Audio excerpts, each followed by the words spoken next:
Welcome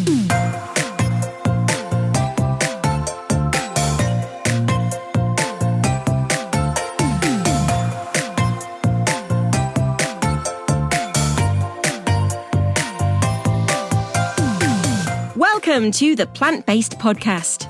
Did you know that plants are truly amazing? Not only can you grow them and eat them, you can also wear them, drink them, nourish your skin with them, and so much more. Let Ellen and Michael inspire you to love plants as much as they do, as they chat with the movers and shakers in this wonderful plant-based world. So, let's dig in.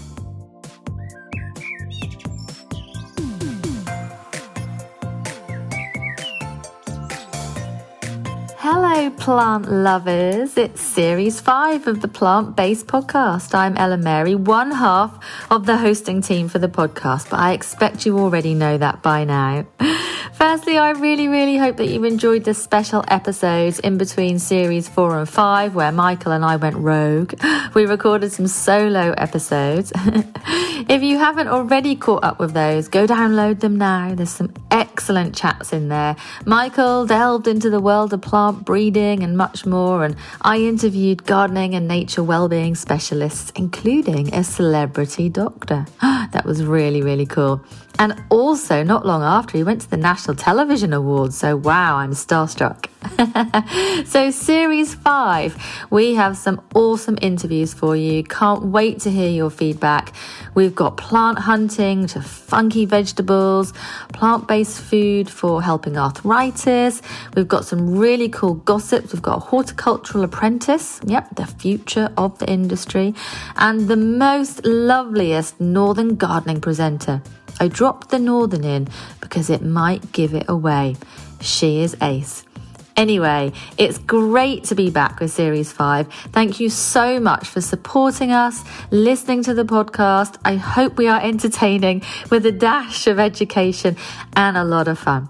And now, I'm going to hand you over to Michael. I'll let him waffle away for a bit.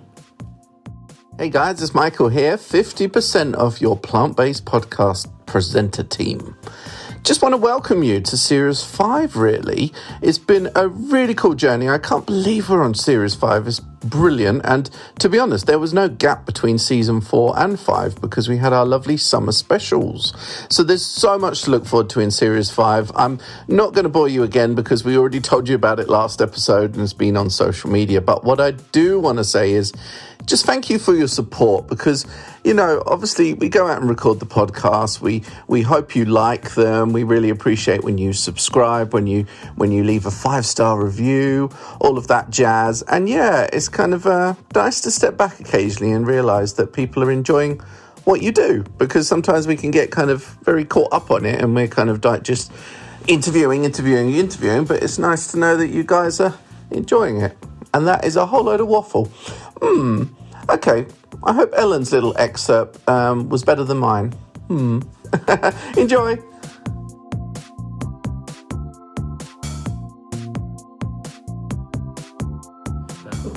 I'm just giggling because we're about to start recording. We've had our obligatory 20 seconds of English weather chat. So we are, I think, we take that one off. Brits are totally allowed to do it because we never know what we're going to get, do we? Yeah. You know, so it's like a good topic of conversation. Yeah. Oh, but weather aside, we are going to begin because we're here at Colegrave, which, if you don't know, is the biggest showcase of bedding and patio plants in the UK. And we're going to chat today to marketing manager Stuart all about his job, how new plants are assessed, how they're selected for sale, and also how they reach our gardens at home as well, because I've worked in this industry for more than 20 years and I kind of know how it all works, but I think very much when you buy a plant at the garden centre, you've got no idea how it got there. So we're going to uncover all of that information I'd today. just like to back that up with the fact that I'm super excited to be here. I'm running around just taking pictures of all these amazing plants going, oh my God, I can buy this next year. And it's so lovely to see that. You know, and you're just like swaggering along like, yeah, this is cool. I've been here and done this before.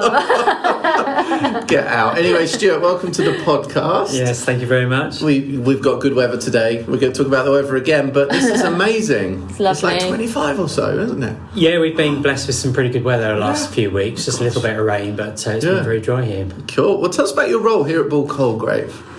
Okay, well, I look after the marketing. I've been here 34 years, so I started in the trial grounds and... You must have been a teenager, no? I was, yes, very young. And then getting to understand the plants. That was the most important thing, knowing the plants. But my roles really evolved into being responsible for the marketing, that's the communications, catalogues, and overseeing the trials and the marvellous gardens you see outside and doing other events. And they really are very marvellous as well, you know. Do you come to work and just go out there and look and go, wow? Or does it kind of just go over your head now? You're just like... Well, a bit of both. I think the novelty does wear off, but you do come to work excited sometimes, and it's nice coming to work excited. Yeah, isn't it? Definitely. That's a nice feeling to have. So for me, as I'm like a consumer of the plants, whereas I know you guys work, you know, professionally in horticulture in the ways that you both do. So it was really hard for me to get my head around what it's all about. So they're trials, but who comes to visit them? Like, who sees them? Like, who decides what's going to end up on, you know, the market? How does it work? Okay, well, and we're professional horticultural companies selling our products, seeds and young plants, to the professional trade. Right. So we're not selling directly to the public. And what we do is we invite our customers, the growers, plus the retail buyers, the people who are deciding what is sold in garden centres, the mail order companies, to come and have a look at the plants. So they're seeing some of their old favourites, as well as new varieties, along with plant varieties for the future. So they're coming here and seeing what's cooking in the kitchen, as well as what's available currently, to make their decisions for the following season. So we're looking at plants for 2022 now. Yeah, that's exciting. Like when we walked along and there's like the beds that say experimental, I was just like, but we were looking at the Gaillardias, and there's a nice butter yellow one that they said you're not going ahead with. That is beautiful. Right. But we were marvelling over that for a long time. And Dan beautiful. Dan the photographer said other people have as well. So we'd recommend that you go with that. Well, I'll make a note of that right now. No, I think we're going to talk a lot about new varieties in this podcast, but just briefly on the Gaillardia, I think we loved it because very often you want an accent of yellow in the border, but you don't want something too yellow. Yeah. And it just was working really well in this kind of real lovely, gentle butterscotch I thought when colour. I saw it, to me, if you have like a nice, cool, relaxing colour scheme, or you have like a pizzazzy hot colour scheme, it can go in either. And sometimes when you have that cool kind of colour scheme, you might want a pop of yellow, but some of the yellows are too bright, you know, and that's just a nice, gentle little, like you really said, nice buttery yellow. Okay. I thought that was beautiful. I get it. We'll make a note. That was a two-pronged attack there. But this whole podcast is going to be full of new plants, and there'll be so many plants that we're going to name check as well. So obviously the trade come here, so as you said, the buyers, the growers, but do you ever let the public through the gates? We do generally. We do have a public open evening. We haven't been able to do that in the last two seasons, but we do enjoy the public coming in, because it gives us an opportunity to see what their reaction are to the plants. Because they're the ultimate end consumer. Of course, I know the plant has to perform well and be easy to grow and commercially viable, but of course, they're the ones that are going to buy them. Yes, and we ask our customers during the open days to vote for their favourites. We do all sorts of things to try and find out what they like. I think you know what our vote is. Yeah. I've got it. But by your customers, you mean the growers and the buyers? The growers and buyers. For the mail order companies or the retail stores. But when we have the public open evenings, we also ask the public to vote. Okay. Sometimes there's consistencies between choices. Sometimes there's surprises. So that gives us some ideas for going forwards. That's for interesting. New varieties. When it's a surprise and it's really different to say what the buyers voted for, you must then be like, well, are these buyers doing their job well enough? Yeah, they're obviously looking at things that they know are successful from a retail, from a business point of view. Yeah. And sometimes we have some unusual plants out there that aren't necessarily productive and aren't commercially viable for everyone. Okay. So anyway, Wow. I'm interested. I'm honestly completely enthralled with the whole thing.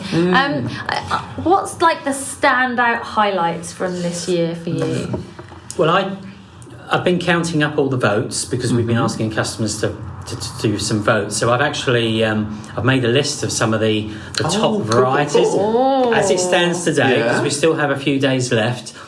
So some of the standout plants, which I also recommend the Calibrachoa.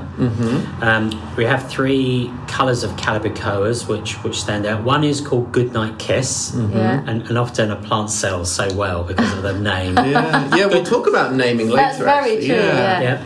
So Goodnight Kiss and Calibrachoa Cabaret Orange, and another colour called Diva Orange, which is a kind of a colour changing variety. I love that name especially. Okay. And they're particularly unique, bold, standout colours. I think I saw one of those Calibrachoa when I ran down earlier. It's really, really distinct, the kind of colour difference with it. There's a lot of work going on in Calibrachoas, and it's an exciting group. That's cool. But isn't it just to segue on that, the colour changing ones, they're actually just reacting to different changes in temperature, aren't they? Yeah, they change to light levels and temperature, so it actually makes it quite an exciting plant, because every day is different. But isn't that amazing? Because it's almost like a plant that you couldn't fix to be a certain colour. You can actually twist the marketing and kind of make that something that's great for the customer, even though it's kind of intentionally not what you really wanted, because you probably wanted a more stable colour in those varieties. Yeah, because as an industry, we're always trying to find a plant that actually does what it says on the label. Yeah. But a plant that changes its pattern and its stripes, as it evolves, is actually quite exciting. Yeah, it probably drives the growers mad because of the inconsistency, but then the consumer loves it. Oh, I love it. Yeah. I totally love it. Yeah, tell us some more. What we will do, we'll put pictures up on the website at the same time when we put the podcast out, then it will make it more visual for everyone as well. So don't worry, you will see pictures of all these lovely plants. Okay, another one that you've probably seen outside is this lovely Salmon Red Delphinium. Oh my God, yes. We saw that. Yes. Yeah, so that's quite a unique colour, quite outstanding. There is a variety out on the market that's not really a touch on this one, because this particular variety it's still an experimental, hasn't yet been named. It's quite neat in height. It's quite much shorter than the older variety, very sturdy stem, so it doesn't collapse and blow over in the wind, but the colour's incredible. Yeah, and good spacing of the florets as well, because it looks very solid. I think Princess Caroline, the traditional one of that colour, is a little bit more gappy than this one, I believe. Yeah, the florets are nice and close together, and they're quite large florets as well, so it's a very showy Delphinium. Oh, it's lovely. But there was one, Ellen, a couple of plants away from that with the almost swirled bloom in blue. Okay, yes. From Exceptio in Holland, I believe. Right. That one. Oh, that is a really cool one. The doubles. Yeah, and you can, next to the doubles, and it almost has got this like whirlpool in the blue. Yeah, it's a really cool variety. Just picture we that recommend kind that too. of salmon colour Delphinium in the middle of like a traditional kind of Delphinium bed. Where you have the very vibrant blues and then the lilac-y blues and then that in there as well. It completely gives it a whole new dynamic. It's not a colour you expect to see. No, that's a wow factor. This is like, we're going to talk about plants all day here, but do you ever remember, Stuart, the Verbascum Blue Lagoon? The Thompson Morgan release. Can you imagine a blue Verbascum? No, I've only the colour of a yellow. Mecanopsis, and that was doing the same effect in borders. Wow. It's just, I love colour breaks in plants. It just adds that excitement, and love it. Carry on. Sorry. Well, the zinnias. Yeah, the zinnias are being very popular. There's a variety called Zesty. This got this an elegans. It's so chunky, isn't it? It's a big, nice big double flowers.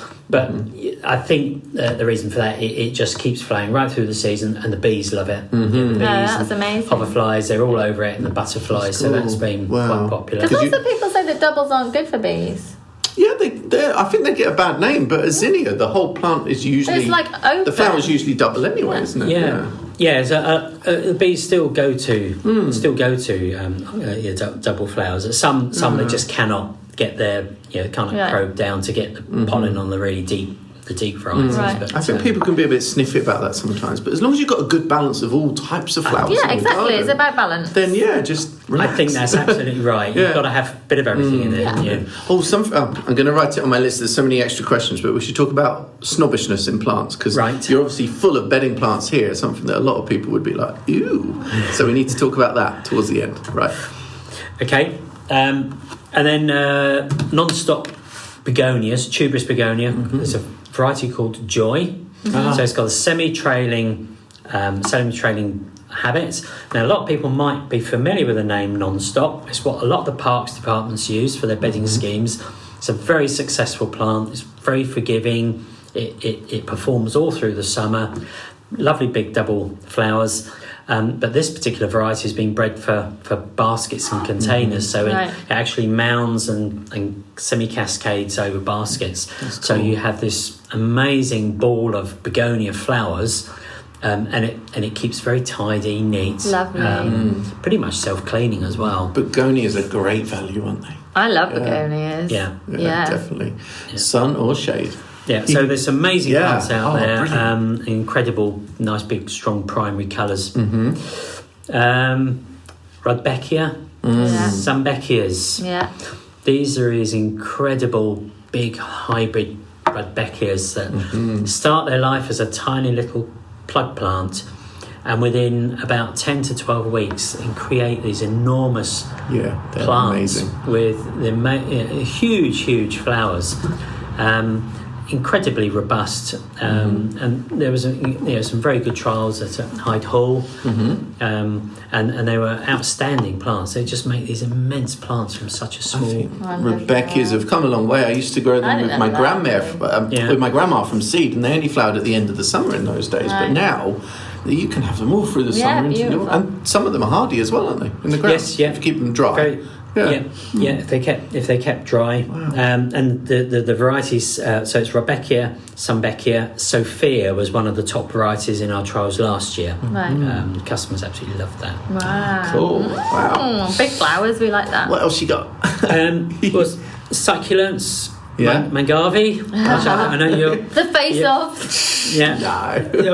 Get out of here. Yeah, we've just started looking at some of these kind of more tropical plants. There's obviously this movement towards this type of more on-trend product, and the customers have loved it. They've been really fired up, really excited. That's and cool. It's not a plant that a lot of our customers are necessarily familiar with. So you could probably tell me a lot more about Mangavi than I can tell you that they work just as well as a house plant as an outdoor plant. Yeah. I've had mine indoors for over a year, and they're just casual, succulent house plants. So probably one of the most versatile plant introductions for a while, I'd say. Yeah. And I was saying to your colleague Steve outside, they're very collectible. Almost like you can imagine people collecting them the same way that you would, I don't know, what would you collect in the old days? Like stickers or something? I used to collect frogs. Yeah, just as you collect frogs.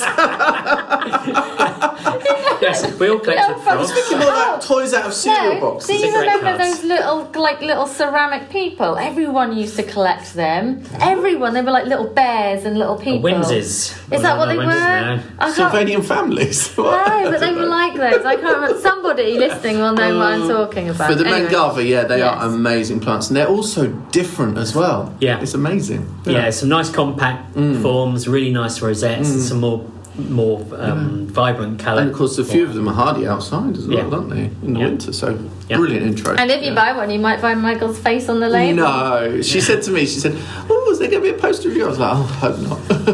You would love it if there was. It's all right in the garden centre, but I don't want to see it. Cool. Anything else? Well, there's hundreds of varieties. And Coleus as well. The Coleus are looking amazing. They look stunning, don't they? And the really red head, the vibrant red foliage on the red head. But they're so exciting. There's just so many. I couldn't stop. I can't even talk. I couldn't stop taking photographs. It's just so many beautiful plants to see. I guess that there are some that are so popular they just can't be replaced. They can't be superseded. Which ones are they typically? Well, I think the humble busy lizzie in patterns. We kind of almost lost that as our number one bedding plant. We did for a number of years. There was a disease in patterns, downy mildew, which devastated the industry and all the plants that people put in their gardens. They just collapsed and died. And we lost a lot of impatiens. Everyone lost confidence in in the variety because of this disease. I mean, there was no controls. The chemical that could control it was taken off the market. So that was always the number one bedding plant. It is now back. We have a variety that we recently introduced called Beacon, and that's been bred with resistance to the Impatiens downy mildew. So it's back out there. And last year was our biggest selling bedding plant in kind of almost in the history of the business, because it's come back. The most popular bedding plant has come back.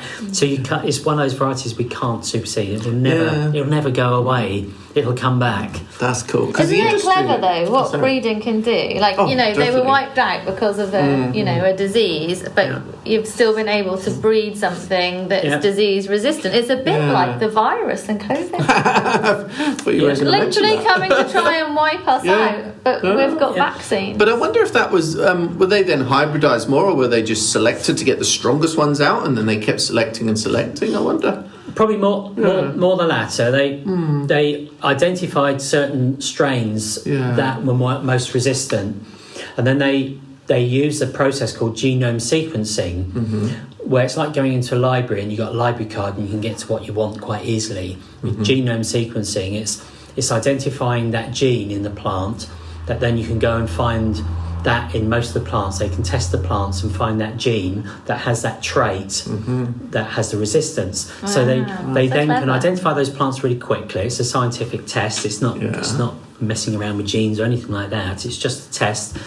And then they pick those plants to do the traditional breeding, which can take 10, 20, 30 years. The average time to breed a seed raised plant is 7 years. Wow. So they've not only bred a new plant, they've actually found a massive solution, a disease resistance.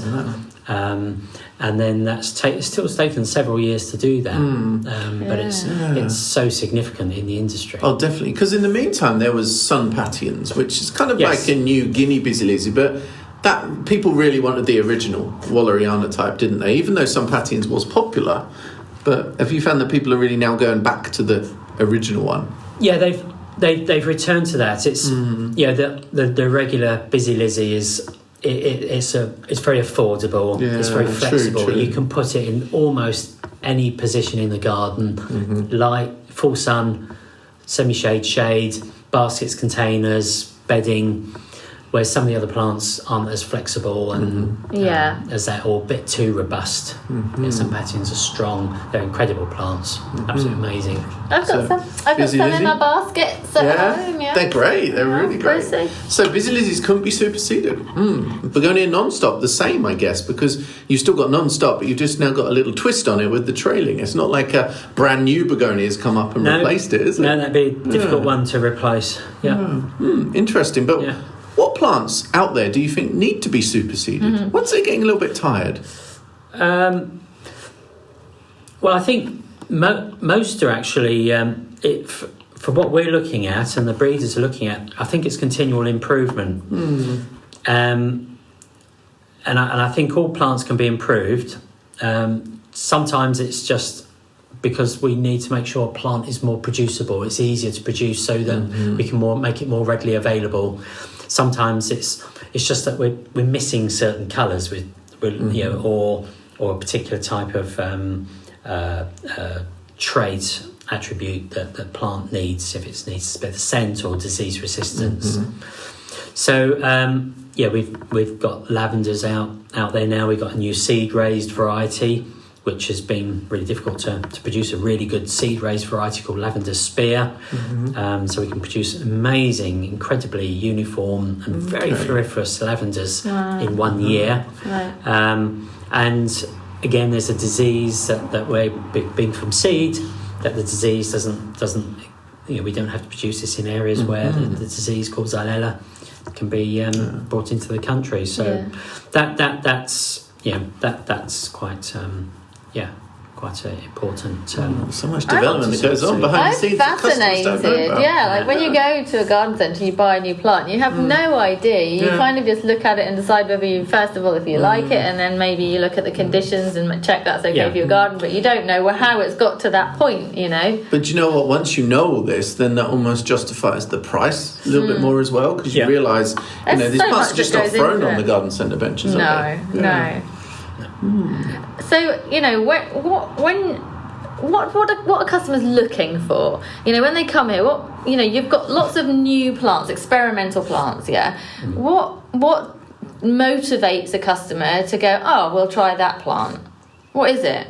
Well, if I knew what made everybody tick, I wouldn't be. You need secret cameras. I'd have my own island somewhere, and I'd live life of luxury. There are so many things that tick everybody's boxes and influence what people want to buy.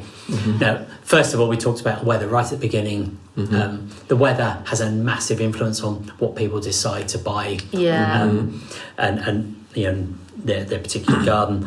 Hardiness, you know, how hardy people, do they want plants to overwinter? That often for some people that's more important than having the impulse, something that just gives them weeks of pleasure.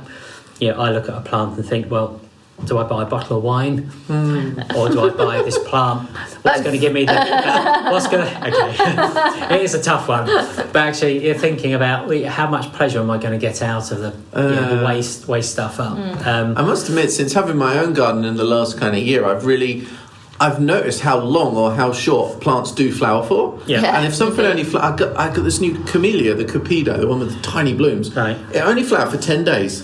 10 days out of the year, and I was like, so it does make a difference. But it's evergreen the rest of the year, so you still have that lovely kind of. But I really loved the flowers. I wanted them for longer, and so probably the week you were travelling. Fashion has a big influence, of course. Do you think it does? Because I think sometimes we're the ones that drive the trends, or do you think the customers are driving them? I think it's a bit of both. Because the breeders are having to make decisions on introducing plants many years in advance. And sometimes, we create some fashion from bringing plants to market, and sometimes I think that you look at the high street, and then certain colours and certain types of certain types of looks are in, and it kind of influences the way that people think about buying plants. If it's foliage, calm colours, or bright, bold things, and of course we've had the whole COVID situation, so that has kind of motivated people in a kind of a weird way, because actually it's made people rediscover their gardens. But you probably have more newbies as well, which would be looking for plants they recognise from their childhood, perhaps, or easier plants to grow. Mm. I think that's kind of really people rediscovering their kind of background and. And do you think if a plant really kind of takes off on social media, that has any impact at all? Like, for example, dahlias. Over the past few years, dahlias on social media have gone completely wild. Yeah. Has that any impact? I would expect so. I'm not myself big on social media. I don't do a lot of social media, but we tell you now, all your Dahlia customers are coming from Instagram. You know that. But I do appreciate that has a massive following and with a much younger generation. There's a real drive and enthusiastic kind of buyers out there. People looking for collections and dahlias is massive. It's just where like did that come from? It's like if we wind it back even 15 years, dahlias were just they were nothing. They were just dahlias. Social now media, it's like people, the plant to have. Yeah, people complain about social media. What is the value? But I think for horticulture, it's very valuable. Yeah, third of my allotment is down to dahlias. So I'm really, there you go. You're an influencer. Yeah, so that's Just before we move on, you mentioned breeders very briefly there, and you were saying about breeders, to some degrees drive the trends. Yeah, but. Do customers ever get into the breeder's kitchen? Because surely that is the ultimate feedback. Yeah, the breeders are very commercial people. They're not people in lab coats that kind of sit in a room kind of pollinating plants. It's not that kind of secretive type of thing. They're very much out there meeting with the industry. Okay. They're out and about. They're going to garden centres. They're talking to the growers. They're talking to the buyers. They're very commercially aware of what people want. Okay. So that they have a massive influence, and they listen. They're really good at listening to what the market needs and what people are looking for in a plant. Interesting. Where are most plants actually being bred? They're being bred all over the world. Right. Breeders are in all four corners of the world. A lot of production tends to be kind of more in equatorial countries where the light levels and the light levels and temperatures are very consistent. That's really good for production because you can produce plants quickly and consistently at those temperatures, and at different elevations and on the mountains can have almost specific temperatures, average temperatures. But yeah, it is a worldwide industry. How interesting. But what would be the main ones in the UK now? I know we've got the Curly family just outside Cambridge. They bring us lots of petunias, vigilias, kind of double flowered primroses. But which other UK breeders are prominent? There's only a few in the kind of annuals market. There's very few, very small companies, really private breeders. So it could just be one man in his greenhouse, and plants are coming through that route as well as from the big conglomerates. Yes, as well. Yeah, and sometimes some of these new plants are chance findings, and they're brought to a breeding company or an organisation that can help them bring those plants to market, and those are sometimes the most exciting findings, like the clematis little lantern. That's little lemons. That's was that from a customer or a breeder? Well, it was more of a chance finding that it wasn't necessarily gone out to breed that particular variety. Interesting. That's cool. I have a question about climate change. Are breeders looking at new plants that will be better adaptable to the climate going forward? Is that happening? I think that is part of the whole breeding process now. The ability to perform in all weathers. Yeah. And we're seeing that with most plants that we're bringing to market. That's why we have these trial grounds to assess plants in all conditions. One summer we might be really hot and dry, next quite wet, but actually over the process of the time that we're looking at the plants, we have everything. I was going to say this year we definitely have. So part of their criteria is weather resistance, garden performance, and a lot of plants are brought onto the market for distribution around the world. So sometimes it is more, the plants have been developed more for a certain climate than not necessarily for the UK. So that's why we will introduce plants when we know that they work for the UK climate. But weather performance and changing climate is a massive part of that process, I believe. It's got to be, hasn't it now? Yeah.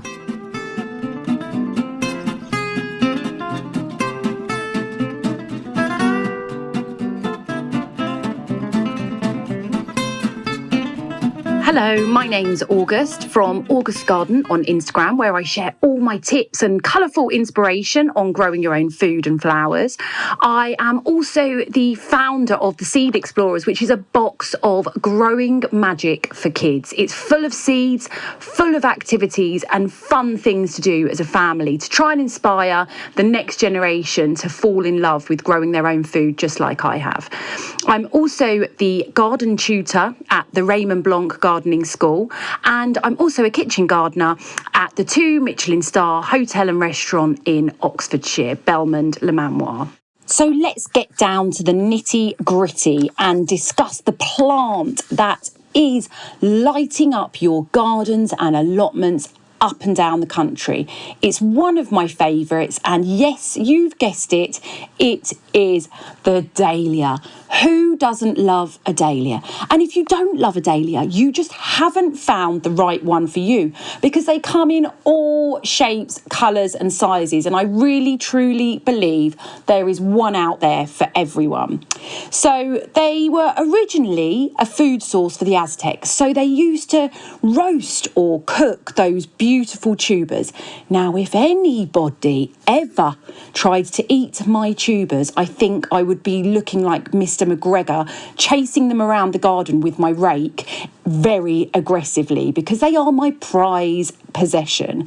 However, every now and then I do see my 5-year-old daughter Winnie walking around the garden with some of my prize dahlias, you know, some of them that you really love, especially the dinner plate ones, and she walks around the garden eating them like a lollipop on a stick, which to my dismay, I mean, I feel very proud of her that she's eating petals and vegetables, but slightly a bit angry because they are my prize possession. So yes, the petals are edible, and I think there's such a wow factor to your dinner plate. Sprinkle them on salads, add them in addition to your starters when you have a dinner party. I also just wallop them in the kids' sandwiches, make them rainbow sandwiches, and they think they are so cool. It is just wonderful. But what I'm talking to you about today is how can we preserve them, make them last for longer? Because I don't know about you, but towards the end of the growing season, you know, you've spent all this time nurturing them from April, May, when you plant them in the ground, you bring them on in pots, and then they do their wonderful display starting in August, and then it sadly comes to that end just at the last frost. So what I like to do is not only pick them for the vase, but I also hold some back and I will pick them to dry, because then you get the beauty of the dahlia all year round. And this is my top tip for you. So I use generally more of the pom-pom varieties or the nice fluffy varieties. The single ones don't dry so well, the petals seem to fall off. So I will just tie them with string, hang them upside down in my shed, or I also hang them upside down in my house because they look really beautiful, and that whole process of when they're drying is a lovely display in the house. And what I will then do is throughout all the winter months make Christmas wreaths or beautiful displays, and I still have one now actually, which is over the top of my workbench, and every time I walk into my kitchen it just brings such a smile to my face. It's an absolute showcase of my garden from last year that's still standing strong in my kitchen. Yes, I do sneeze every time I walk past it because it's been up there for about a year now, and I probably should change it, but it makes me so happy. So that is really my top tip. You can make Christmas decorations, Christmas baubles with your dahlias and other flowers. Like, give all the flowers in your garden a test. See how they go. It's so lovely and so rewarding. So thank you so much, everyone, to listening to me today. I'm looking forward to coming back next month, and I'm going to start talking throughout the next few months about some of the winter vegetables that I love to grow. And I would say the winter ones are some of my absolute favourites, like garlic, shallots, broad beans.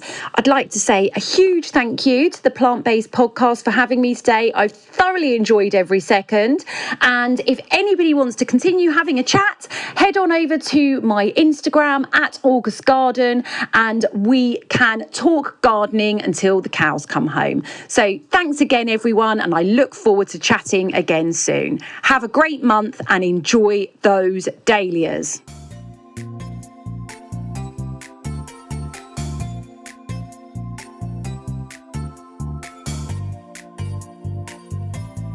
So many considerations. We talked about longevity, we talked about climate, ease of growth, ease of production as well, which is really important. But we talked about kind of, obviously, your marketing manager. Tell us a little bit about how the marketing, like the point of sale in the garden centre, or kind of where you would expect the plant to be, like are they impulse purchases, the naming as well. Kind of tell us a little bit about the marketing that wraps up each of these plants that we're talking about. Well, the important thing is when we sell plants to our customers, we ensure there's always a label with the plant. It's so important when you go and pick your plant up. There's a label that firstly, you know what it's going to look like, and secondly, there's good care instructions on the back of the label. So part of our process is to always ensure that there's a label available. So when our customers pot the plants, that feeds all the way through to the garden centre. There's nothing more disappointing than picking up a plant, you think you got a bargain, then you have no idea how to grow it. So that's the first thing.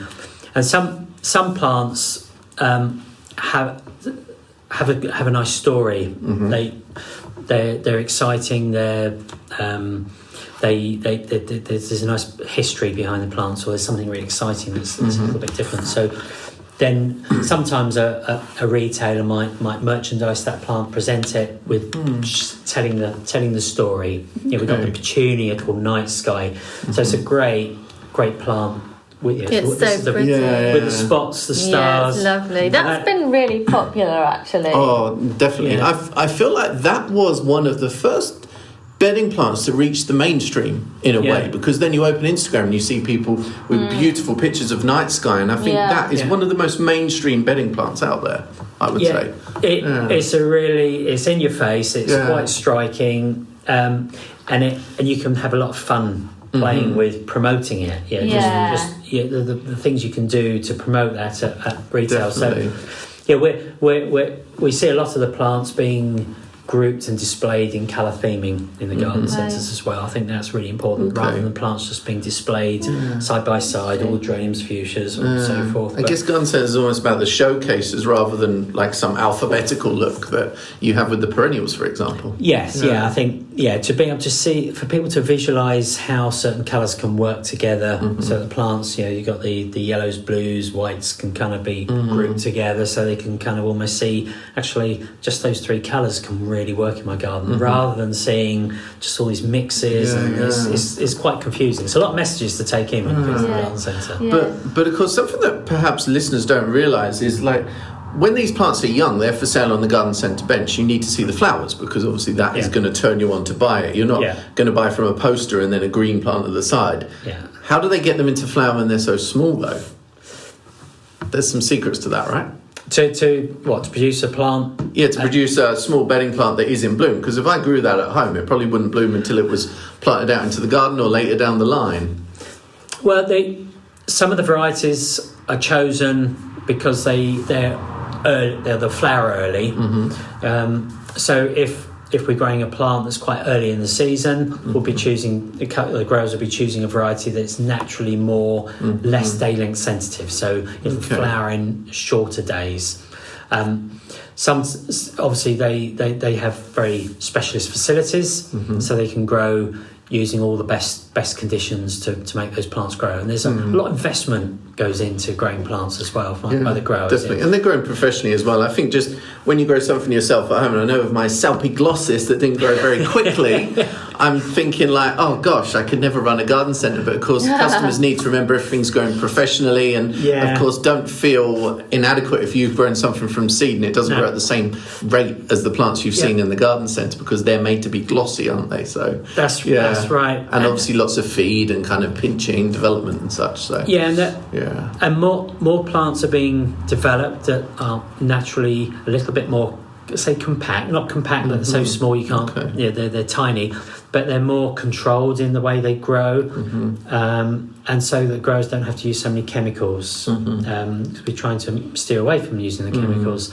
So they branch nicely, and then the more branching that the plants got, the more flowers they throw. So you get a really nice showy plant. So. That's great. Oh wow! Talking about showy plants, bedding plants like petunias. It's always such a backlash. I know, Queen of the Night is one that's become quite. Queen of Hearts, is one that's become really popular recently. Oh, I thought you said people were getting snobby. I was like, I'll stick up for that plant all day long. But actually, Night Sky, Queen of Hearts are kind of pulling people into enjoying bedding plants more again.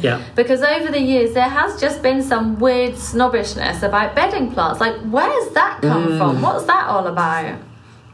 Yeah, I think more people are growing plants in containers as well, and I think that's steering away from the traditional bedding. The name bedding isn't probably the best name. Because people associate that with kind of stately homes and parks and Even so, why is that not great? It's colourful, it's uplifting, Well, you know what? I grew up in Great Yarmouth, and the seafront was always planted with lovely bedding plants, and it's so cheerful and and you a vivid lovely. memory of your And I can childhood. remember them from being young, you know. So it's they're lovely.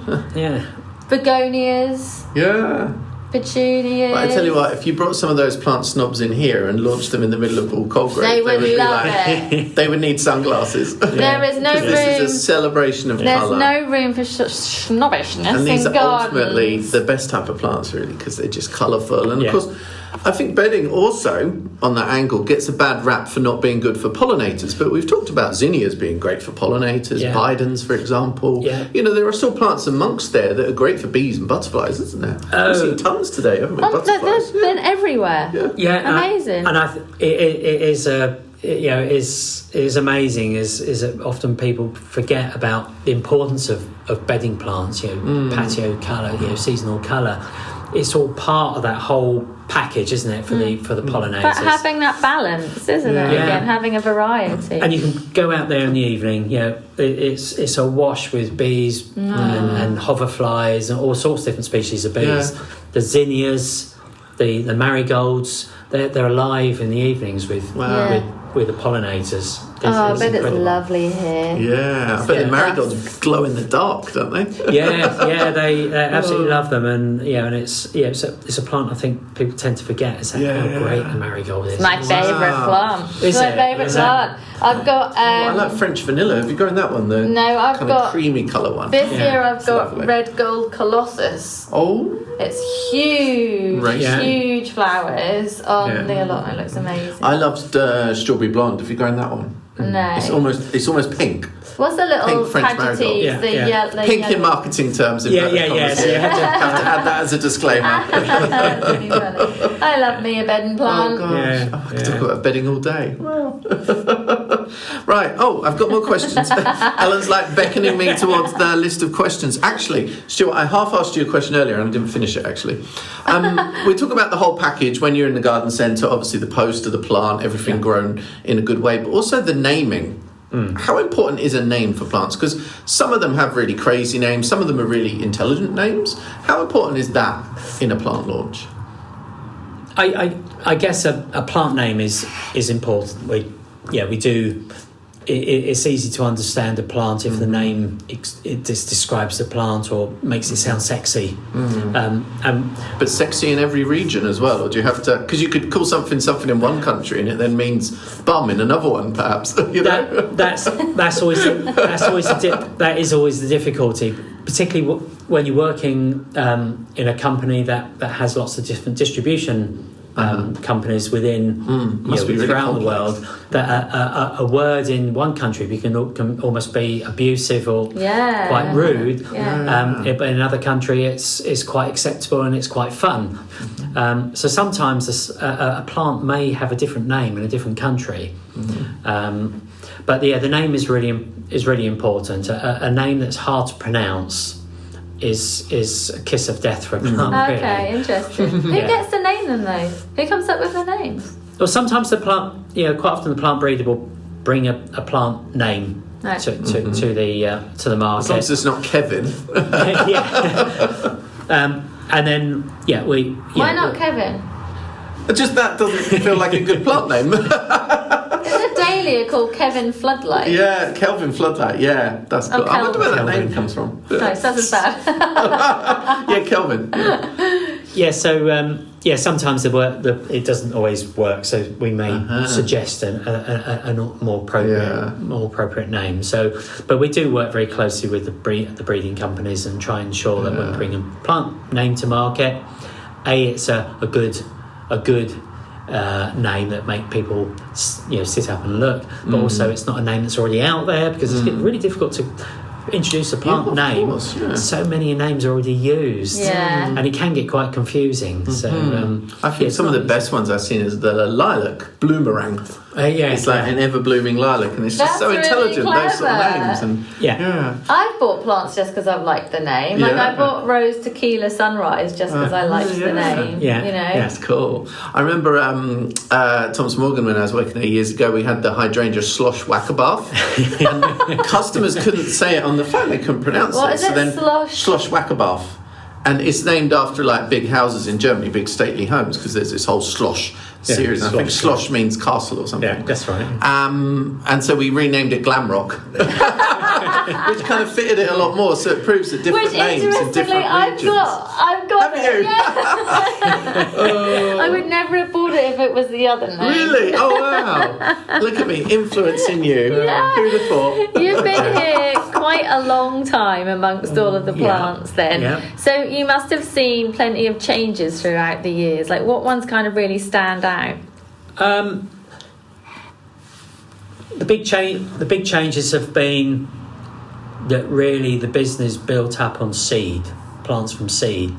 And I joined the business when it was just we were starting to go into early days of plug plants. So selling little miniature plants rooted in a very small cell to the growers that they could use with automated machinery or hand transplant. It takes all the risks out of sowing, because sowing can be quite upsetting when you buy a packet of seed, you sow it and then nothing emerges, and it gave great uniformity to the plant. So being in the company during the plug revolution was quite exciting, because that changed a lot in the business. And also plants from vegetatively propagated from cuttings. Right.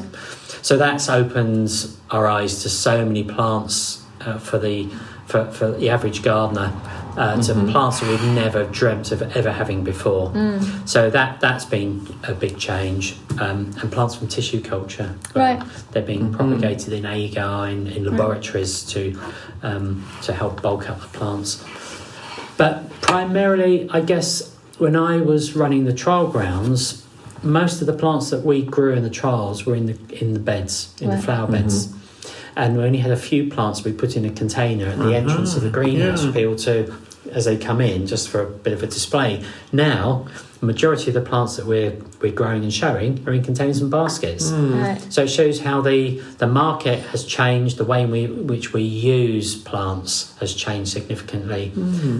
So it's interesting, reflecting the whole market. Yeah, very interesting. I just want to touch on, obviously there you mentioned growing from seed versus growing from cuttings versus growing from tissue culture. Yeah. But it'd just be great if we could just tell listeners the difference between each and what benefits they each bring, because something that's raised from cuttings is often done that way because it can't be grown from seed, but there's a benefit to it being raised from cuttings and being a little bit more expensive. So can we just kind of talk about that for a little bit? Yeah, plants from seed, if a plant can be grown from seed, it usually becomes much more commercially interesting for the home gardener. It makes it a lot more economical to buy, because it's a very small, kind of product that they can very easily grow. We can store seed, so we can harvest the seed. It sits in a cold store and it can sit there for a year or two until there's a demand for it. A vegetative plant, we have to grow mother plants, which have to be virus tested to ensure there's no diseases in those, and that's a very manual process, taking the cuttings, and the plants have to be grown for quite a period of time before, and they have to be harvested on a regular basis, which is time consuming and more expensive than often from seed. Some plants can't be reproduced from seed, so they have to be vegetatively or produced from cuttings. Where we can introduce a plant from seed, some plants have never been possible. Plants like Angelonias, it's always a vegetatively propagated plants, but now we can do it from seed, and there's more commercially interesting plants that are actually as good from seed as they are from vegetative. Right. And when a plant doesn't produce seed, why is that? That's because it's sterile, right? Yes, but that is actually a benefit for the plant because it'll flower longer. Yes. So a Triploid Marigold will keep flowering continuously right through the season. It tends not to kind of burn out, and because it keeps blooming, trying to produce seed that it can't produce. That's right. So a Triploid Marigold might be a little bit more expensive, but actually than a normal French Triploid Marigold. But it will keep flowering for longer and longer and longer. Okay.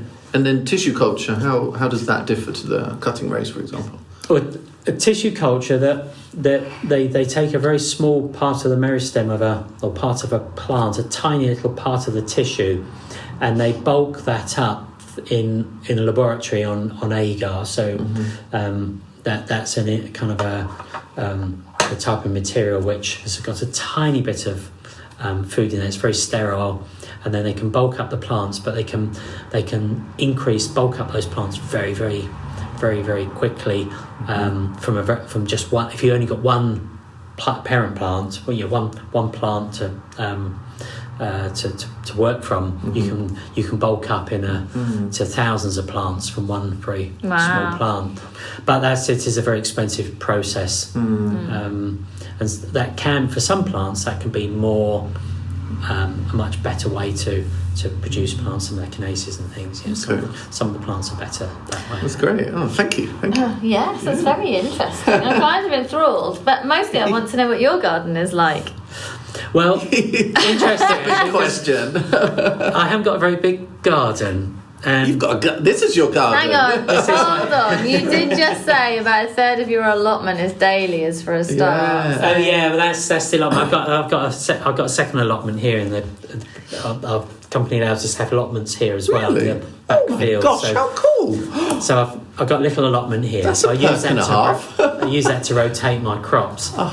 But I've only got a very small garden, but I've got 107 containers. I counted up at the weekend. 107. Yeah, because That's why your garden's small, full of pots. Yeah. You do not want vine weevil. So Say that.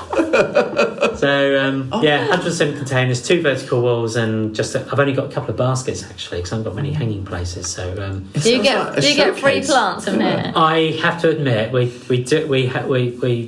have the an opportunity to have some plants when there's some spare plants here, and my garden is like a trial ground. I've got all these amazing plants which how lovely. Yeah, just try them out and every year it looks different. Give feedback. Every year it looks different. How amazing is that? You get your own allotment and you get plants at free plants. Yeah. Oh, this is so cool. I think we're probably going to make this the first episode of our series 5, aren't we? I think so This too. I'm in agreement. It's really been such an interesting chat, and I think I don't think many listeners will have heard a lot of this information about new plants or how they're produced, or the difference between seed and cutting raised, or there's another question that listeners will. Let's think of what listeners might be wanting to know. Actually, F1 hybrid. Yeah, what's that all about? Tell us all Sorry, about we didn't get you to prepare that, but F1 hybrid. I think people need to know the story. Tell us about it. What's it all about?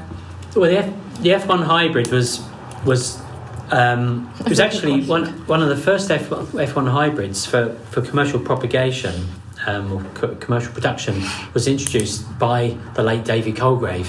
He brought the first varieties to the UK, and most people thought growers thought he was absolutely nuts. So the first ones came to here. Yeah, because they're a lot more expensive than the old open pollinated F2 varieties, which tend to be very irregular. Some plants will be tall, some will be short, some will flower early, some will flower late. But the F1 hybrid brought uniformity into production because every plant that grows from an F1 hybrid is the same as the parent. So it brought uniformity, consistency into production and made it a very much more commercially viable method. So most plants now that are grown commercially majority are F1 hybrids because it just kind of works. And the process is a much more expensive process. A lot of the F1 hybrids are produced in greenhouses, cross-pollinating and back crossing through with parents, usually with a little paintbrush, paintbrush, and going backwards and forwards and just cross-pollinating and then allowing the seed pods to germinate and emerge, and then capturing that seed, and then they're regrowing those plants and back crossing with parents, and so they're waiting until they've got the consistency and uniformity to get these F1 hybrids. So it can take a long time. A cyclamen, you can get 1 generation in 1 year. With impatiens, they can get 3 generations within a year. That's sometimes why cyclamen are more expensive than Interesting. Yeah, it all makes sense when you know, doesn't it? When you see that price on the garden centre bench or maybe on the catalogue. Yeah, you forget how much goes into developing a new plant variety. But with F1, you're getting what it says on the packet, basically. You are. And you're obviously paying for that premium, but there's a lot more that goes into it. I remember at Thompson Morgan, my first job was to hand pollinate Verbascum F1 hybrids. Okay. So I remember that. It was my very first week. Did you have a little paintbrush? Well. Yeah, I had the paintbrush. Sorry. Yeah.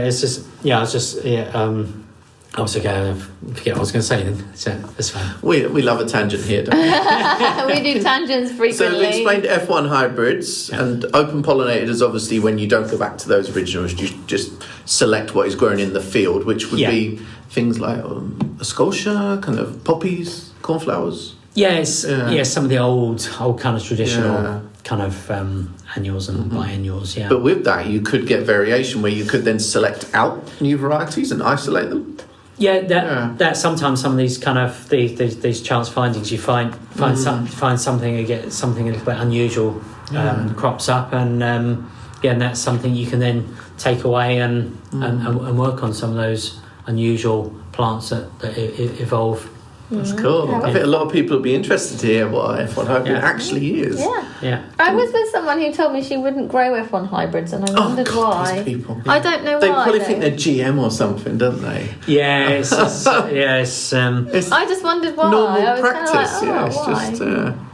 It's because you're building a more strong plant just by going back to the parents each time. What is I'm not so clear. What is an F2 though? I'm not too clear myself. Yeah. Come back for another podcast on that. I thought, is F2 like the first results from the F1, or because it's almost like the rejects, but they're still good quality, right? I think it's I think it is something to do with the first, going back to the first progeny. Yeah. But I'm not entirely clear that where the F2 sits in that. We'll stick with F1s. Yeah, anyone that does understand, then please don't be embarrassed by our ham-fisted way of explaining it. I ought to know. But I'm sorry, I should have briefed you that we're going to ask an F1 F2. Well, I think that's been amazing. Thank you so much. That is really brilliant, Stuart. Thank you very much. Appreciate you having us here. And whilst we're here, I'm still going to go and have another wander around. We're going to let her loose amongst the I hear we might be getting a little look from above as well. Oh, yeah. Yeah, we'll go and have a look. Definitely. And our listeners will get to see those photos for sure. And like we said, any of the plants we talked about in the episode, we'll make sure there's a bit of a gallery online so you can see those plants as well. And we'll try and do our best to inform you when they'll be on sale as well, because a lot of these we're seeing as kind of previews. Yeah. Just for next year. I want them all. Of course you do. Thank you so much. Appreciate it. Thank you.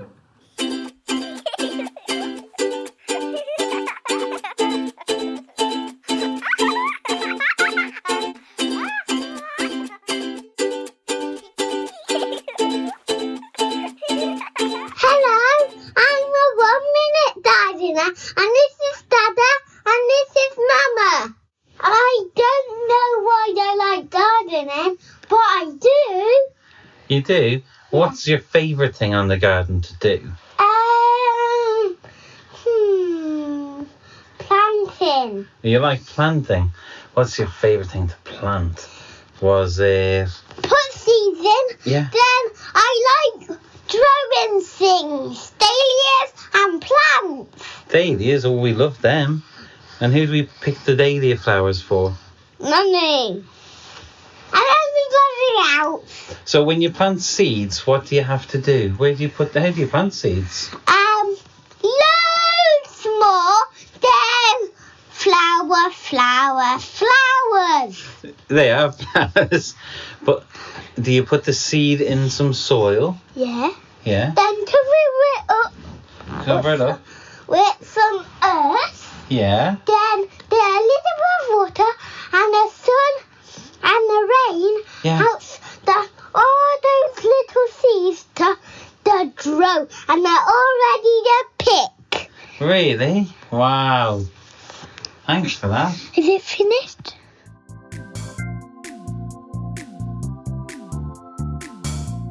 Cool. Sorry, I just touched your knee. I don't think any of us ever met in real life yet, did we?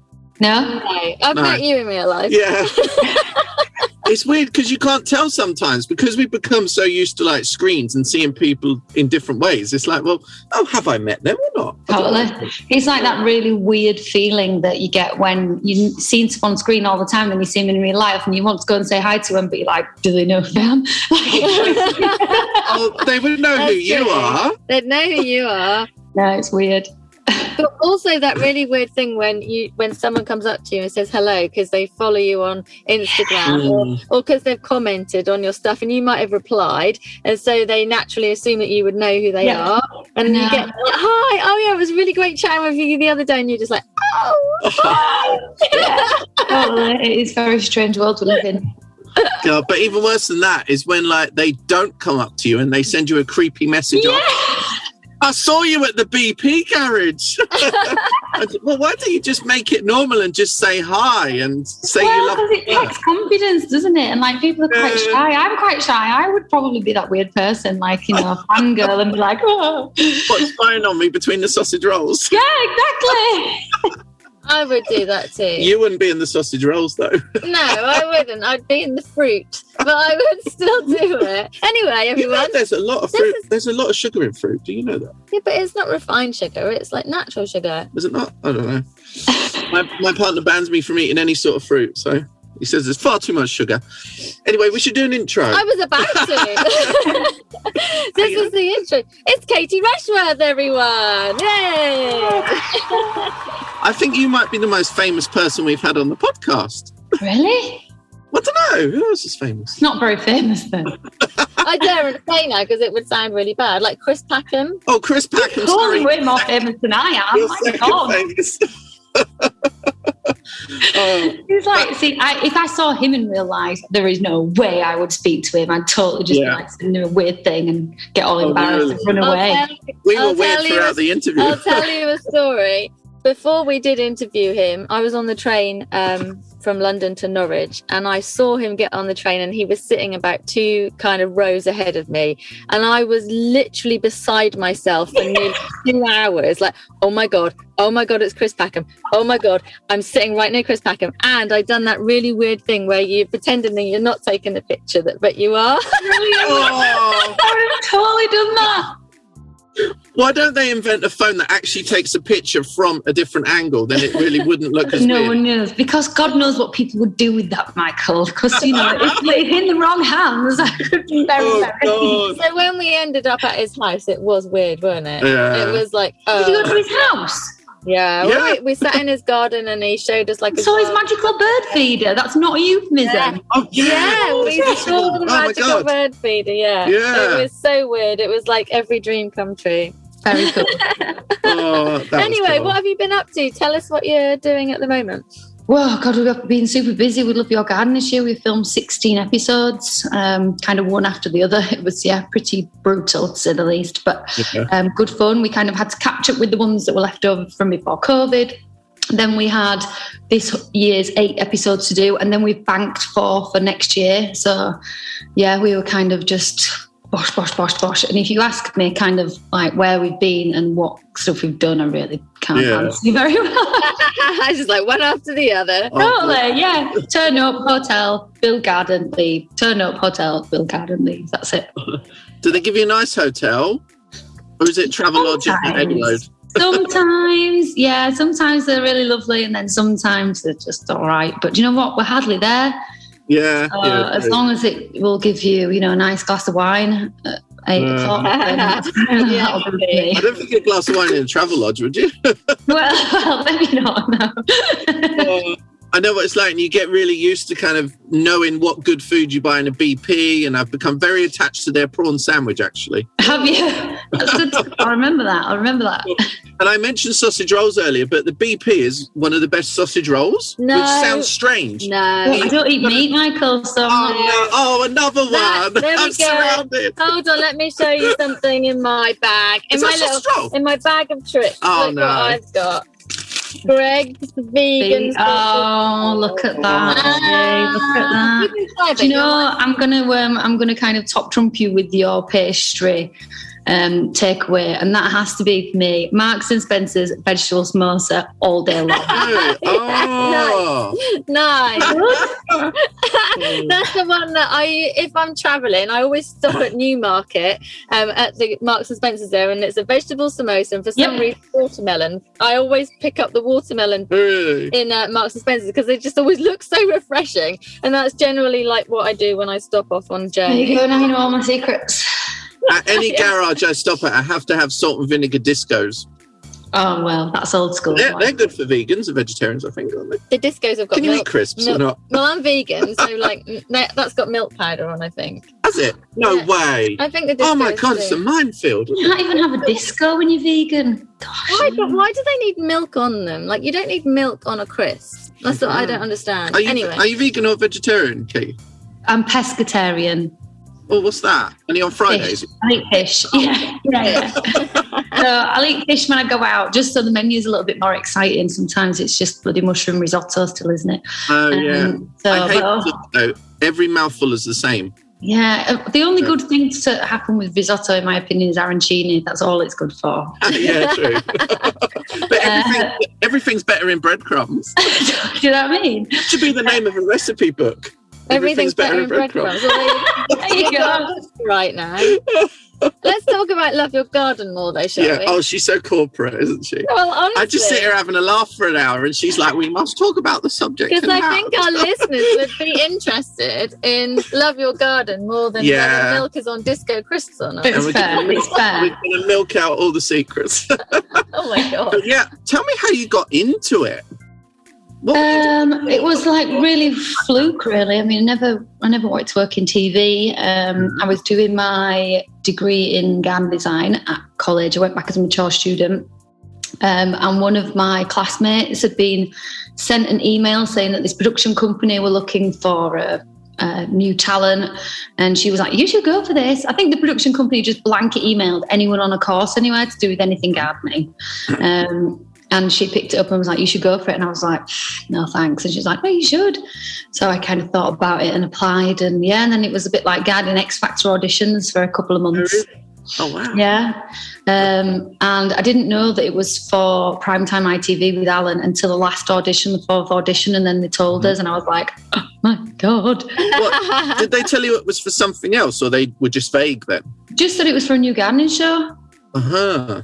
Wow. Yeah, that's all they kind of said. What kind of things do you have to do? Like in your auditions, what are the kind of things you had? Like obviously you didn't have to get up and sing. So no. Did you have to show how amazing you were at digging, or what? Did you have to do the first one? The first one was with at the Jeffrey Museum in London. So we were in the grounds there, and it was January, so it was bleak. And it was really cold, and I'm not very good in the cold. And the big boss, the chief exec was there. He was the cameraman, and I had no idea he was the big boss, and I was a bit kind of stumbling over my words and stuff around him. And he said, right, I just want you to talk into the camera about why you like gardening. That was like one of the first things. And it was the first time I'd ever spoken into a camera, so it was really kind of, I don't think I took a breath. And then he had do you know the city gardener, Matt James? Yeah. Remember him? When I was a kid almost, yeah. Yeah, so he then turned up, and I had to do a bit of co-presenting with him, and we had to like walk around the garden and kind of talk about what we liked and what could be done and how we do things. And I just like basically spoke over the top of him for 10, 15 minutes. And then when we'd finished, he was like, it's all right, you can breathe now. And I was like, oh. So I really thought I'd made a hash of that. But then they got me back. And then another audition I had to do like a 5-minute mini project. So I chose to do an alpine container. And I'd really just set my standards far too high, which is me all bloody over and made life hard for myself. And I'd taken down like a whole bag of compost, a vintage tin bath, plants, gravel, slate to make it look like, you know, a little rock face, all this stuff in, you know, them little trolleys that you get from a garden show. Yeah. So I'd taken that on the train to London, and then I had to go down all the tube to get like to Victoria Station. And I was like, this was all like pre-9 o'clock. I was an absolute wreck by the time I got to this garden in Sussex. And then I had all this stuff with me. And like Frances was there. She was we got to the last 5, the 2 of us, and she'd bought a bloody strawberry plant. And I was like, so all she did was how to plant a strawberry plant. And I was there with all this stuff. Oh. Yeah. But you're obviously dazzled. Yeah, I was going to say, that obviously worked. It obviously worked, yeah. But at the end, they were like, oh, you know, here's your lovely tin bath to take back. And I was like, no, please, you keep it, because the thought of having to drag it all the way back to Leeds was just too much. I was like, no, have it. Oh, see, all that effort paid off, and they saw the talent, didn't they? Yeah. It's really cool, really cool. I have to just say how much I love your accent as well. I just love it. I know. Like, it's just the nicest accent. I've become really obsessed with the North. I'm quite. Oh yeah. Well, you've been coming up to Steph's, haven't you? Yeah. So I've really got used to the accent, and just do you know what? I know they always say this, but people really are more friendly. Yeah, I think. Well, I think so. But I'm from up here, I suppose. So you don't want to sound like, you know, broken record. Less friendly. Do you notice that? It depends whereabouts. I think in London people are, but I think like if you go to Somerset, which is south for me, there's some of the friendliest people I'll ever meet. And it's the same in Essex and kind of that way. Everyone's like really friendly down there. So I think it's more of like I think it totally depends on where you go. I think it would be really rude to just say, oh, Southerners are rude, because they're not. But I think in like the big cities where everyone's just a bit too busy and they are. But yeah, so I think it depends where you go.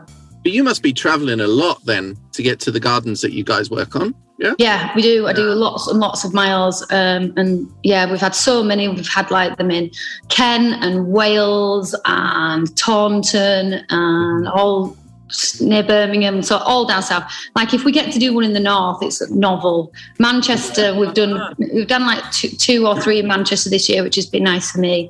But yeah, it's kind of rare that they're up here really. They're all down south. Oh, that's cool. But then you're away and you're missing your lovely house. Oh my God, have you seen our house on Instagram? I have. It looks so It is a dream. You've got such good style. Thanks. It's a renovation though, right? Yeah. Yeah, we bought it. It was a totally derelict barn when we bought it. It had an asbestos roof, no water, no electricity, horses living downstairs in it. So it was a right mess. So it took us 3 years to convert it, and all my money. Now I've just been eating beans on toast for the last 2 years. Oh my God, it just looks cracking though, like the view and oh my God, the whole aesthetic is just the view's lovely. And we've just finished the back garden, which has been really nice because that was just all solid concrete. It was the old footing of an agricultural building, so it was just all solid concrete. So all that had to be broken out, and that was just a mammoth task. Like the guys that did the show, the show did it for me, JP Landscapes, and they kind of thought that we'd have maybe 10 to 12 grab wagons take all the concrete away, and the last count was 36. Wow, is that 3 times as much? Yeah. It just kept coming out of the ground and oh God, yeah, it was really terrifying. And then we thought it'd be like maybe 30 tons of new topsoil would have to go in, but we got over 100. Mm-hmm. It's just so it's been nice. That's all been going on whilst you've been working on Love Your Garden? Yeah. Oh, that's like a busy life. Yeah. So it's been nice to kind of have that finished. And I've planted up maybe 70% of it, but to be honest, I've just been so busy that I've just been quite eager to just sit in it and do very little. Yeah. Especially this time of year. It's kind of that summer hiatus moment, isn't it? Yeah. Totally. So everything's just ticking along and I just kind of sit in it at the minute. Yeah. And then you've got autumn anyway for planting for next year, right? So But how's your weather? Oh my God, this summer. Like this episode will actually be out in series 5. So this will be out in September. Yeah. So just a little note to listeners, we are currently moaning about the weather on August the 2nd. That is the date that we're about to complain about the weather with Katie. Well, we had a lot of rain, which we were desperately needed, because I put in a tree in April in the back when the garden was kind of going on. So I put one of the big trees in, and it's Sorber's Olympic Flame. And then we had that really hot spell, which I thought I'd watered it enough, but I was away from home quite a lot. And all the leaves, about a month ago, all the leaves just turned brown. And that happened to my Portuguese laurel. Sad. It is recovering now, right? It is, yeah. How's yours doing? Is it coming back? Yeah, it's kind of touch and go at the minute. I keep watering it and thinking, come on, it's like the trees are really expensive, and it was a really mature one. But yeah, it looks to the untrained eye, it looks dead right now. So I'm like, come on, please recover. I know it's quite ironic as well, isn't it? Olympic Flame, and the Olympics, my Olympic Flame is looking very sad. What about feeding it? Would that kick it into touch? Well, I've given it some liquid seaweed feed, which is my go-to for feeding anything evergreen. I just kind of blast it with that. I had a Portuguese laurel in the front, which I moved from the old house, and that looked sick as a dog for like 2 years. It just took a long time to re-establish, but good old liquid seaweed feed ramped it right through, so it's looking pretty good now. Oh, that's cool. That's what you'll have to try. Well, I've been ramming mine with like like this plant growth stuff, like the natural fertilizers. This kind of, what is it? It's like maize. It's all plants, maize. Yeah. Maize. Yeah, so kind of seeing if that has an effect. But I've got new shoots, but I'm disgusted that I can plant a plant in October and it not have any new shoots in almost a year. I'm like, what is going on? Weird, yeah. I think everything took a long time to get going this year because it was cold for such a long time, and then it was the heat. So I think kind of that caused a lot of stress for things as well after the cold. So it has been a funny old year, I think, definitely. It has. Like in Norfolk, it has blown my mind. Like April was dry and hot, and then May was. Or was it the other way around? I don't know. Anyway, a month of dry and hot, and then a month of rain, pure rain. It never stopped raining. And then all of a sudden, what are you trying to spray on me? I'm just spritzing you. And then all of a sudden, it was really hot and sunny, and now it's gone back to rain again. And all of my plants are just bolting. Like all the veg are just bolting because they're all like, hang on a minute. One day I'm absolutely scorching hot, the next day it's pouring with rain, and there's like no in between. There's nothing consistent. It's just the weirdest thing. It's depressing, isn't it? Yeah. There's a lot of aphids out there having a whale of a time this year. Do you know, I tried to grow chilies on my windowsill, and we'll often say, it's the best thing to grow on a windowsill. It's really not, because you get so many aphids. See, I like the idea of growing veg, but I think I'm ultimately too lazy. I think that's much upkeep. It's such I like my garden to work hard, and for me to do as little as possible, essentially. It takes attention. That's good gardening, to be fair. It does take a lot of attention to grow veg. And it does. It really does. I'm in awe of people that have the time and dedication to kind of grow veg successfully, because it does. I've tried before, and it does take time, especially if you want kind of a quantity that you can enjoy with your family, and it's not just kind of the odd little thing. Especially if you want to grow a glut of something. Courgettes. Just plant a courgette and you can see her grow veg. She makes me laugh. She's always like, she puts on Instagram, she's taken like these like handfuls of veg to her friends when she goes to dinner. All she's doing is trying to get rid of her gluts. Courgettes, potatoes and lettuce this year. Everyone's had all of them. I'm like, hey, look what I've got for you. And they're, thank you very much. I'm like, it's a pleasure. That's so nice. So it's so lovely to give things you've made. So when are you back filming? Will it be in the autumn then? September. Yeah. So we start filming again in September. I've no idea what kind of where we are. I'm usually the last person to find out, to be perfectly honest with you. But you just have to turn up and dazzle. Something like that. And so September. So it should be good, and then back in the spring for next year. So that's cool. It must be so rewarding to do it, though. Like some of the stories, of the people whose gardens that you transform. It will bring tears to my eyes. Do you know what I mean? So it must be like really rewarding for you to go and know that you've really made a difference in someone's life.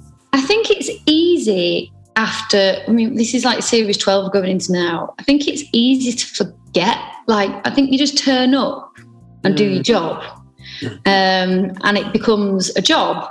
Yeah. And you do really forget like the impacts that you have on people. And it sounds, it does sound really cheesy, but it does change people's lives. And it's not really until I watch it back on TV and it's all being edited together and with the people, because I don't see when Alan interviews the family, I don't see that happening. And I don't see, there's lots of bits of the programme that I might not see, but it's when they put it all together and I'm like, God, look at what we did for them people. That'd be nice. So sometimes you just kind of, you just turn up and do your job, and just like, lots of people do. I think you forget. I enjoy it a great deal, but it's not until I see the show that you realise kind of the impact and the difference you've made. I'm sorry, there's a really exciting bird in the field here, Katie. I'm sorry, but what is it? It's a heron. It's a heron! It's literally right in front of us, literally standing. It's a baby!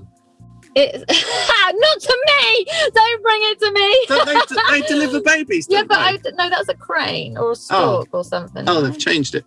Anyway. I'm sorry, Katie, you must think we're terrible. All right. It was very exciting. Are you going to Gardeners World Live? No. When is it? Oh, I was thinking I could stalk you there. Damn it. Oh, well, you should ring me next time you're in Leeds, Steph. I'll come and hook up with you. I can have a coffee. Oh, that'd be good. I can come and stay at your place for a few weeks. That'd be nice.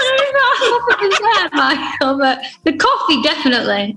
Oh, no, that's really cool. I'll pack my stuff. The thing is, once you've said yes once, he'll never go away. I've been trying for a while now. You Brilliant. Because I water your plants.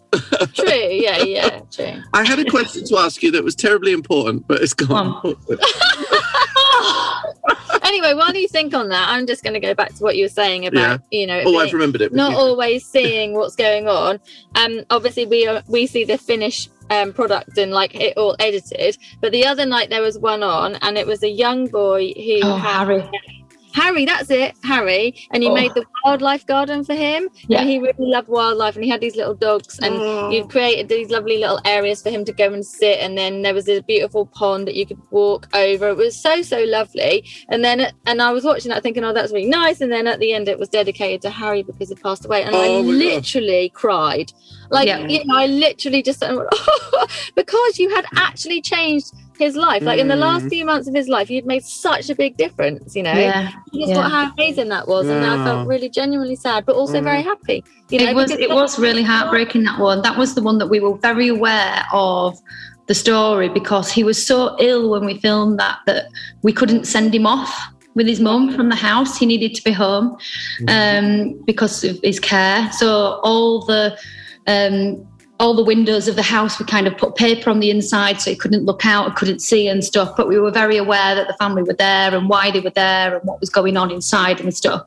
So that one really got to us all big time. I bet. Wow. Yeah, we definitely had a big sense of purpose about that. But it's like I always say, I think sometimes the stories get to you more depending on your circumstances.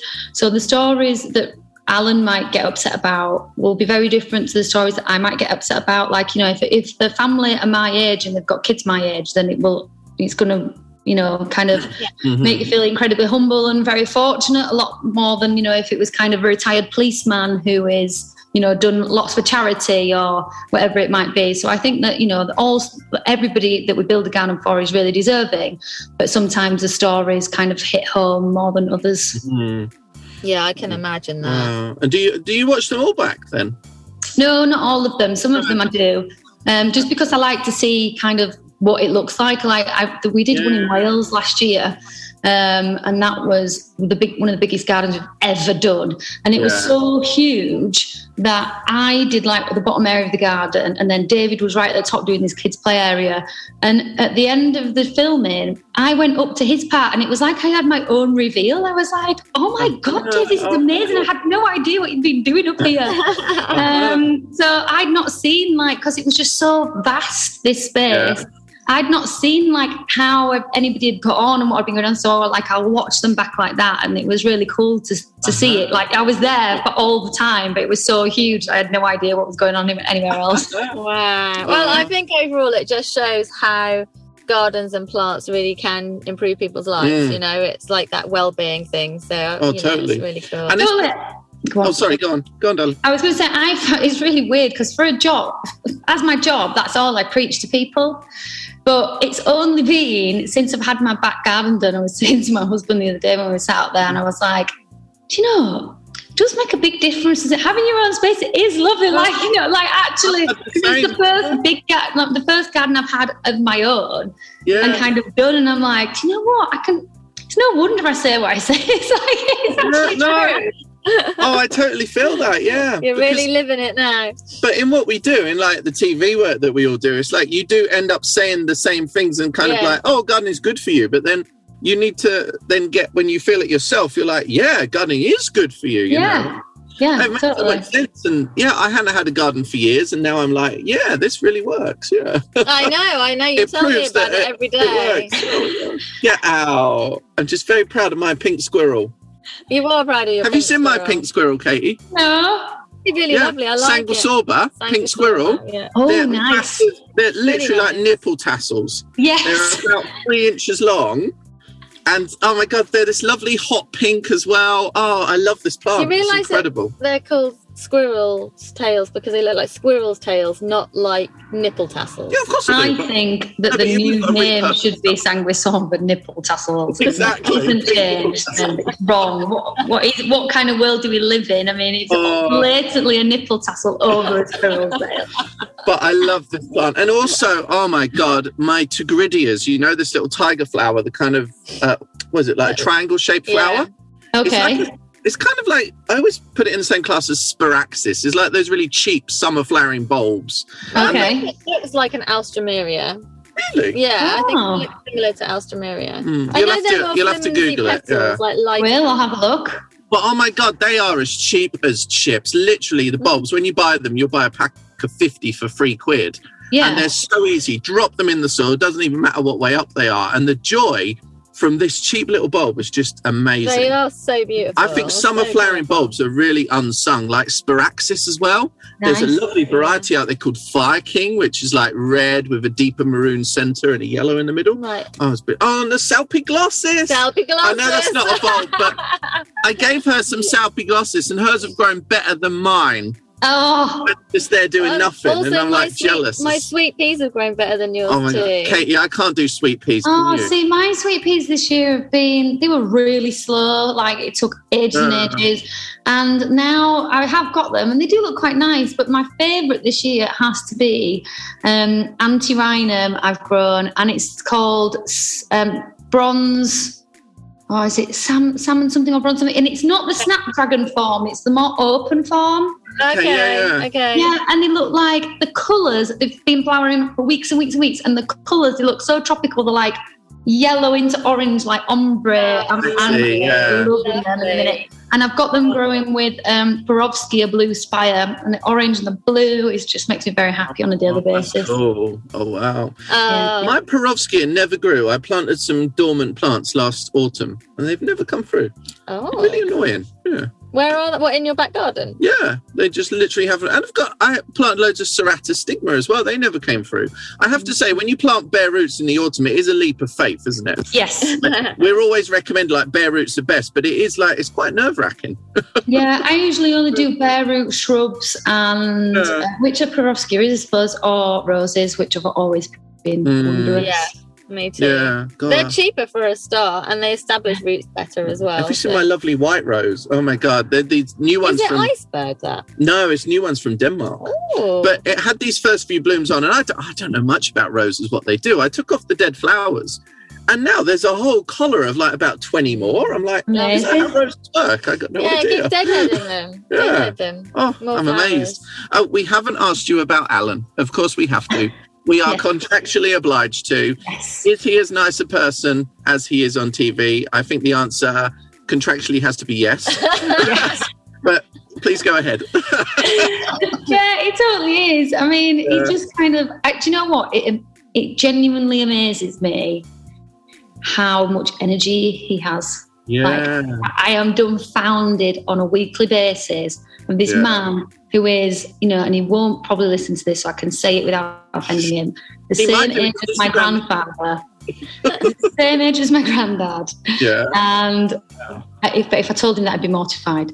But like, he's just got this just relentless energy. Like, and he will just physically work all day. Like the other week, he was on his hands and knees doing this walk feature with these big boulders all day. Like, I'm 38 and I would have been knackered. Really? He will just like keep going. He's just got this. He still loves his job. He will turn up. And, some days he's like a giddy school kid. It's like, what are you on? And give me some. Like, it's amazing. He just has real lust for life and what he does. And sometimes about 3 o'clock on the last day of filming, he starts to get a little bit tetchy. But I don't think he'll mind me telling you that. But it's nothing that a cup of tea and a chocolate biscuit can't remedy. That's so cute. Yeah, I feel like that's going to be you when you're Alan's age. You're going to get tetchy more about midday than 3. Yeah, I think so. But it's such a nice kind of team and characters, because it's been the same team from the beginning. Am I right? Yeah. And it's been like the first year, because so the new series that we've just done. We did 2 makeovers per episode. So 3 of the team are staying on the main garden. Then one of us, it might be me, goes off to another garden and takes inspiration from the main one and does a mini makeover. And it has really highlighted how the relationship between the 4 of us really is such an integral part of the programme. Because when you're on your own presenting and there's no one kind of to have a bit of banter with and like other stuff to see what's going on, it really made me kind of take stock of how fortunate we are that we all really get on, that we all can have a real laugh, and how much that's just a massive part of the show actually. That's really cool. And really different really characters nice. As well, and how they work together. Yeah, you all sort of have different jobs, and you all fit in well together. Yeah, and we all have our like little specialisms. And David Dominic is just wonderfully odd and very, very funny. He's one of the funniest men I've ever met. Like he's like a million times funnier in real life than he is on TV. Really? I wonder. Oh yeah, he's hilarious. Yes, I would say. Ah, damn it! I've only met him fleetingly once at This Morning Live when they did it at Birmingham NEC, and that's the difficulty. Sometimes you only meet people fleetingly, and it's like we're all busy off doing our own things. And he's busy promoting horticulture, which is definitely that's really cool. It's amazing. Yeah. Oh wow! I can talk to you all day. It's nice because you're going to stay with us for a few weeks. Next time I see you, Katie, I'll be living in your annex.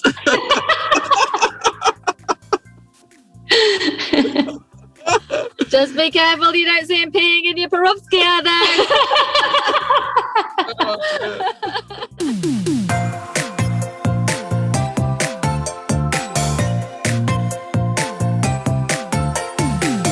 The music for the Plant-Based podcast is part of the song Grow by Mikey James, and our editor is Gareth Patch of Semi Echo.